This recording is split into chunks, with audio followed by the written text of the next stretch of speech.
Welcome back. We're scraping through the digital landfill that is Amberlynn's archive and piecing together her mosaic of manipulation, self-sabotage, and mediocrity.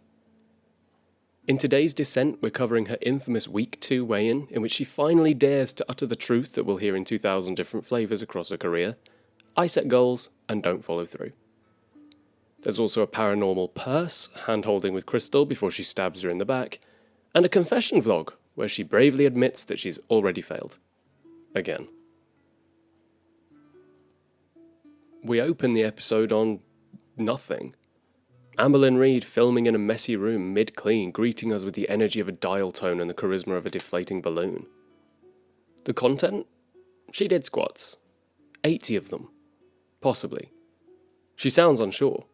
I'm absolutely unsure. She tells us she had to do 80 squats. It was 16 each, but it came out to 80. Math, ladies and gentlemen. It's a beast she wrestles with valiantly time and time again and still loses. There's no substance here. Not a single shred of progress, insight, or engagement. She mumbles through her updates while actively apologising for existing. The floor is a mess. The dog's noisy. She just woke up. She's not sure why she hit record. Neither are we.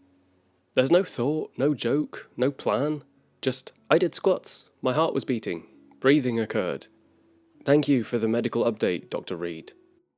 In 7 days, the squat challenge has gone from motivating accountability to woman blinking in messy room reporting on her pulse. The decline's already here, and soon even these lazy updates vanish into dust. Amberlynn Reid filler is particularly unique in that it subtracts value from your life. It doesn't pass the time, it steals it. There are videos that inform, there are videos that entertain, there are videos that do just pass the time. And then there's this. Amberlynn Reid filming herself making tea. Not taste testing, not reviewing, just showing the process. I almost didn't even include it, but the completionist in me requires me to do so. But that's it. That's the video.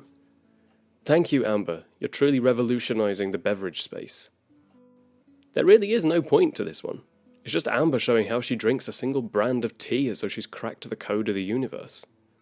This is content in captivity, completely stripped of purpose. I drink tea as well, specifically to soothe my rage. This video alone required 3 cups. I still wonder why she uploaded this. No one was asking how she likes her tea. She documents like a raccoon hoarding garbage. There's no curation, only accumulation. And so, because of my commitment to cataloguing it all, you have now watched Amberlynn's steep a tea bag. The reward? We move on. For the next video, Amberlynn Reid, Queen of the Half Plan and Duchess of Diet Delusion, returns to her throne of self-inflicted chaos with a weigh-in video that's, unsurprisingly, a confession booth wrapped in denial. She says if we know her, we know that she sets goals and doesn't follow through. It's self-awareness, dressed up as honesty and used as a shield against accountability. It's a classic Amber maneuver. She begins by recounting the prior week's plan. Dancing daily, 1,700 calories per day. And then what follows is a long, meandering admission that she did none of it. Not even close. She pivoted to the squat challenge, which she praises for making it to day 7. Cue laughter track, because we know she's not getting past day 10. Meanwhile, her calorie count was abandoned entirely by mid-week, replaced by eyeballing portions, a method famously accurate for no one. And then comes the most Amberlynn sentence of the week. I was down about 2 point something, and I thought, wow, I can lose weight without counting calories. And with that, she justifies abandoning all structure. Based on a single fluke weigh-in, she dismantles the entire premise of discipline. It's the anti-arc of this channel. Any sign of mild success becomes an excuse to stop trying altogether. We then drift into the guilt spiral, a 5-minute ramble where she speaks of emotional eating, triggers shame, and her total lack of willpower. She calls it a lifelong struggle.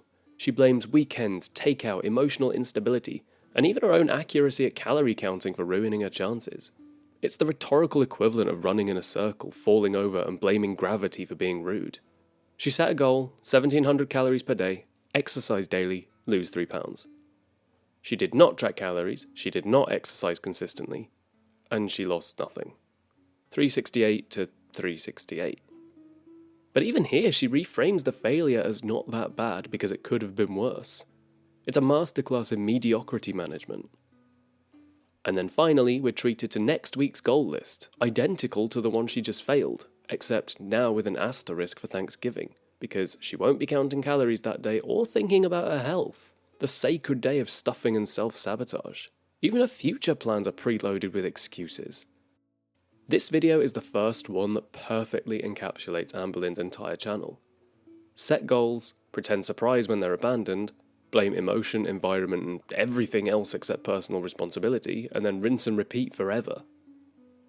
She wants the results of discipline without the inconvenient discomfort, and she expects applause for the act of simply saying she wants to try, even while admitting she won't. This wasn't a weigh-in. This was a funeral for motivation, held weekly, attended by delusion and tea. She opens the next video in a shirt that reads, "Sarcasm, just one more service I provide." It's an ironic prophecy given how unpleasant she'll become once destiny replaces Crystal. We're treated to a love letter montage to Crystal's hand. She shows them holding hands, Amber whispering forever in a tone that's usually reserved for cursed rings or sacrificial oaths. It's not romantic, it's ominous. Then she introduces her paranormal handbag, claiming that every time she puts her phone inside, it turns off and becomes unresponsive until revived by a hard reset. Now, while rational adults might consider overheating or misplaced pressure on the power button, Amber jumps straight to supernatural interference. And now the tone whiplash, we cut to Crystal, hair completely mangled post-head massage. She's being filmed again. There's a quiet cruelty here. Amber's obsession with publicly embarrassing her partners begins early. The camera's always on, always intruding, always violating privacy in the name of content. She then lingers on a comment calling her sexy. It's brief, but this is the first documented dopamine hit of what's going to become an entire empire of curated comments, filtered compliments, and cherry-picked Q&As on Instagram. Amber's beginning to realise being perceived is addictive, and she wants more. Finally, we end back where we started. Footage of animals, a quiet, simple moment of comfort, and then a still photo of Crystal's face full frame. It's uncomfortably possessive. This one was less of a vlog and more of a surveillance tape. Her grip on Crystal, both literal and metaphorical, is tightening. Her relationship with her audience is becoming parasocial, and her purse is haunted. The warning signs have all been here from the beginning. The last video, titled My Confession, is the birth of a genre. This is a prototype, a rough sketch of the recurring Amber trope. The tearless breakdown, the passive admission, the vague gesturing toward accountability with zero intent to change. It's all here, unfiltered, yet still contrived. She begins with the now iconic sigh of despair, the sound of calories uncounted and willpower disintegrating. I plan to eat 1,700 calories every day, and I already messed up and it's only the first day. I can almost admire the efficiency, self-sabotage before breakfast. She doesn't cry, she doesn't wail, she simply wilts like a microwave daisy. And in a tone so defeated it borders on parody, she says, "I don't even know what to do."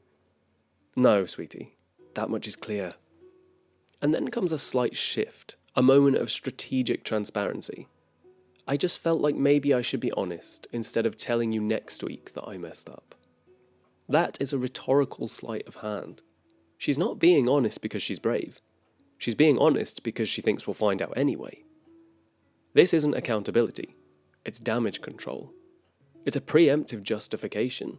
A soft launch of failure before the weigh-in delivers the hard numbers. She continues spiraling in her own defeatist logic by saying she's already ruined her week. And that's it. It's an all-or-nothing mindset that will plague her for years. If she eats 100 calories over, might as well binge. One misstep and she throws herself off the proverbial cliff and then demands praise for pretending it didn't happen. And let us not forget the ominous whisper of what's to come.